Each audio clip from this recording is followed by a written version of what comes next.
Қыздар, мінекей менің кезекті тоқыған жұмыс. Осындай орамалдар жаздық.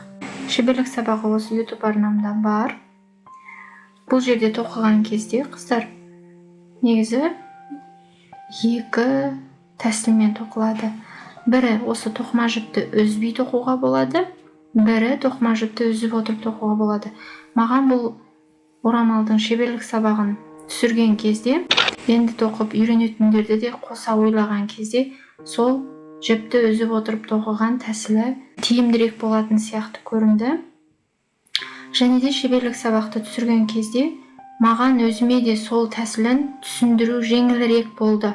Маған енді жан-жақты ыңғайлы болуын қарастыруым керек қой, сол себепті. Және де оның бір себебі тағы да осы влогта айтып өтейін енді. Енді шеберлік сабақта мен ұзағынан влог түсірген сияқты сөйлеп отыра алмаймын ғой, ашық. Ол жерде барынша тез-тез сол шеберлік сабақты түсіндіріп өтіп кетуім керек болады. Осындай тоқыма влогтарда қосымша ақпараттарды беріп өтетін боламын. Мен ол жерде осындай әрбір бөлікті қиған кезде, мысалы келесі бөлікті басқа түсті жіптен тоқуға болады, келесісін басқа түстен тоқуға болады. Оны да ескеріңіздер. Қыздардың таңдауы, қалауы әртүрлі ғой. Сондықтан сол үшін өте тиімді. Және үзбей тоқыған кезде ол бір жақ жанына қарай осылай тоқисыздар. Бірнеше жыл тоқып үйреніп алған қыздар әрине жіпті үзбей тоқығысы келеді. Менің өзім жекеме WhatsApp-ма да, Instagram-ма да қыздар шығып жатыр. Тоқыма жіпті үзбей отырып тоқитын тағы бір шеберлік сабақты түсіріңізші деп. Оған енді бұл қаншама уақыт қыздар. Бұл бір шеберлік сабақты түсіру үшін бір түнім кетеді менің, былай айтқанда. Өйткені түнгі уақыт біраз тыныштау болады, салқын болады, тоқыма тоқығанға ыңғайлырақ. Ертесінде оны монтаждауға бір күнім кетеді. Сондықтан бір кішкентай ғана осы орамалдың шеберлік сабағына бір тәулік уақыт кетті менде. Үзбей тоқу керек деп қыздар көп сұрап кетіп жатса, мүмкін алдағы уақытта болатын шығар. Бірақ дегенмен де осыған ұқсайтын, жіпті үзбей тоқитын орамалдың шеберлік сабағы бар менде. Осы YouTube арнада гүлімнен гүлді орамал деп YouTube-ға немесе Google-ге жазсаңыздар шығарып береді. Сол жерден кіріп, ол шеберлік сабақты да қарап, ол орамалдың түрін де үйренсеңіздер болады. Ал енді осы орамалдың шеберлік сабағында жіпті үзіп отырып тоқуды үйреттім. Өйткені ол жіпті үзбей тоқитын шеберлік сабақ бойынша да маған қыздар шыққан болатын. Сіз жіпті үзбей тоқисыз, қай жерін қалай қосып жатқаныңызды, қалай тоқып жатқаныңызды бізге түсініксіз болып тұр. Арасында әрбір бөлікті үзіп отырып тоқитынын көрсетсеңіз деп айтқан болатын. Оны да ескеріп, осы шеберлік сабақта солай түсірдім қыздар. Сондықтан енді мен 100% бүкіл елдің көңілінен шығамын деп ойламаймын, және өзімді шығуға міндеттімін деп те санамаймын. Барлығын қарастыруға тырысамын, өзіме де ыңғайлы жағын. Шеберлік сабақты қарап, тоқып үйренгісі келетін қыздардың да қалауын арасында ескеруге, елеуге тырысамын. Сондықтан түсіністікпен қараңыздар. Шеберлік сабақты қарағаннан кейін ары қарай өзіңіздің алып кетуіңіз де болады, түрлі идеялармен. Бұл бөліктермен тек қана мысалы орамал ғана тоқуға болмайды, үстіге киетін түрлі әдемі жейделерді де тоқып алуға болады, көйлектерді де тоқып алуға болады. Сол жағында ескеріңіздер. Маған өзіме қатты ұнады қыздар. Сондықтан да сіздерге де ұнап, осы шеберлік сабақ бойынша көптеген осындай орамалдарды сіздер де тоқисыздар деген ойдамын. Тағы бір ескере кететін жайт, мен тағы бір блогтарымның бірінде өзім орамалды тоқығаныммен оны тағуға жоқпын деген сияқты бір айтып өткен едім.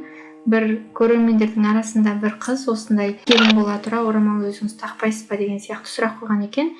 Соған енді мен кезекті келесі тоқыма жұмысымды тоқи отырып сіздерге жауап беріп өтейін. Қызықты болса, назарларыңыз менде болсын. Блогты қарап, соңына дейін пікірлеріңізді білдіріп, бас бармақтарыңызды осылай басып, тоқитын қыз-келіншектермен бөлісіп қоюды да ұмытпаңыздар. YouTube арна ашып, тоқыма блог жүргізіп, шеберлік сабақ түсіріп жатқан қыздарға, әрқайсыңызға сәттілік тілеймін қыздар. Жұмыстарыңыз өрге басып, істеріңіз берекелі бола берсін. көрерменнің қойған сұрағына жауап беріп өтейін. Орамал жайында. Жалпы мен өмірімде орамалды бір-ақ рет тақтым. Келін боп алғаш барған күні сол шаңырақта.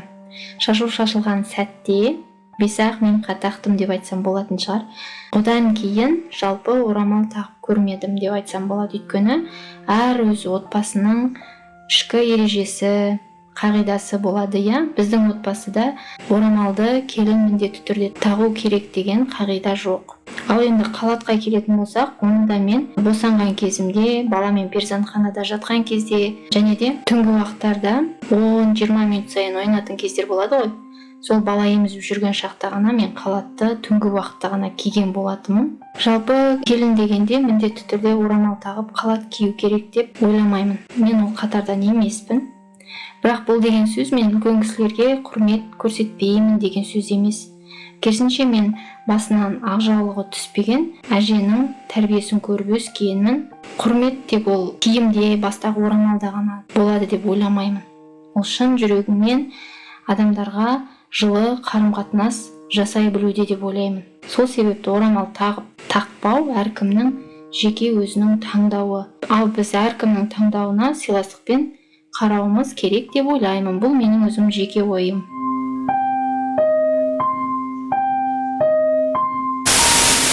Қыздар, менде алдыңғы шеберлік сабақ осындай қыздардың басына тағып жүретін шашбау.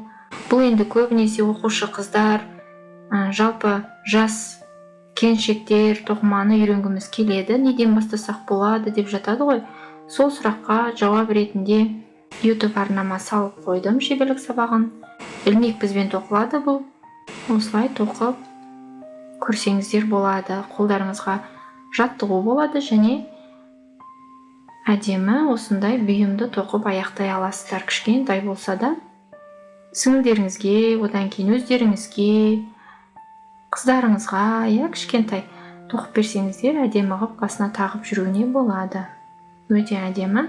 Қыз балалар негізі осындай ұсақ түйекке көп қызығады ғой. Әсемдікке, әдемі болып басында көрік беріп тұрады деп ойлаймын.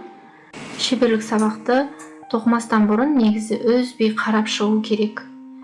Қай жері қалай тоқылды, қалай жалғанды, соның барлығын, айтылған ақпаратты үзбей қарап шығу керек шеберлік сабақты.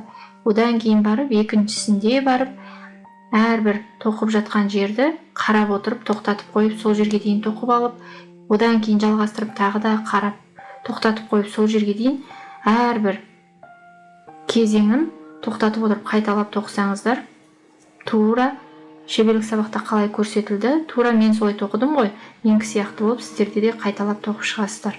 Ал кейбір қыздар шеберлік сабақта айтылған ақпаратты сұрап менің WhatsApp-ма жазып жатасыздар. Мен шеберлік сабақты не үшін түсірдім, сонда қаншама уақытымды кетіріп, одан кейін оны монтаждап салу деген бар. Оның барлығы үлкен жұмыс, қыздар.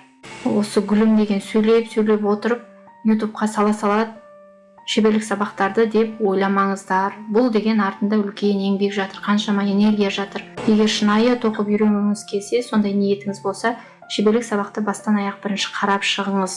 Одан кейін барып тоқыңыз.